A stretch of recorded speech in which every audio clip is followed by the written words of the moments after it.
په اذکارو او په معصوره دعاګانو کې بله دا دعا د نبی کریم علیه الصلاة والسلام بارکه څه ګرانو عزتمندو ورونو رانقل د دواړو جهانو سردار صلی الله علیه وسلم مبارک چې به کله ډوډۍ وخوړله وروسته دغه دعا ځین را منقوله ده. کله چې انسان د خوراکه څه وروسته دا دعا وغواړي د پاک رب څخه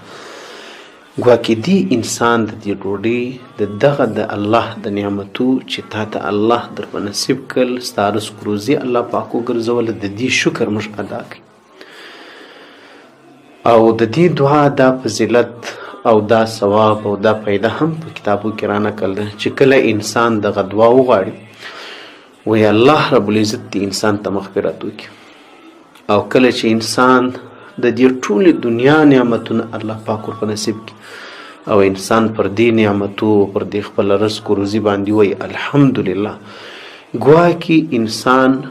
د الله په دربار کې در دې ټولې دنیا د نعمتو بهترینه شی الله ته پیش کړي. نو زما ګرانو عزتمند ورونو دا یوه بهترینه او لنډه دعا ده دا زده کړئ په هغه وخت کې چې ډوډۍ وخوري دا مه هېروئ. طریقه دا نه ده چې موږ مولوي صاحب ته وایي دعا وکړه ډوډۍ مولوي صاحب خوړلې ده که تا خوړلې ده زه دا نه وایم چې هغه جایز دی یا ناجایزه ده هغه بیل بحث دی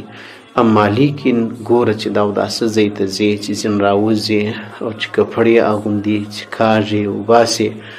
د دې د جومات چې راوځي چې جومات ته ننوځي په کوم ځای کې به تا سره مولوي صاحب در سره یو دعا وي به تا ته مولوي صاحب کوي په دې ټیم کې بهترینه دعاګانې د نبي کریم علیه الصلاة والسلام بارک سره نقل دي هغه بهترین اذکار ښوولي دي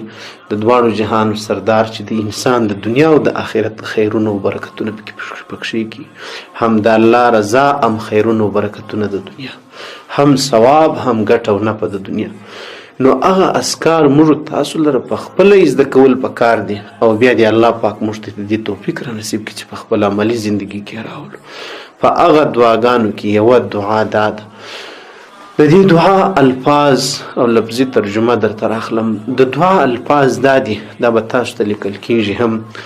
الحمدلله الذي اطعمنا وسقانا وجعلنا من المسلمين.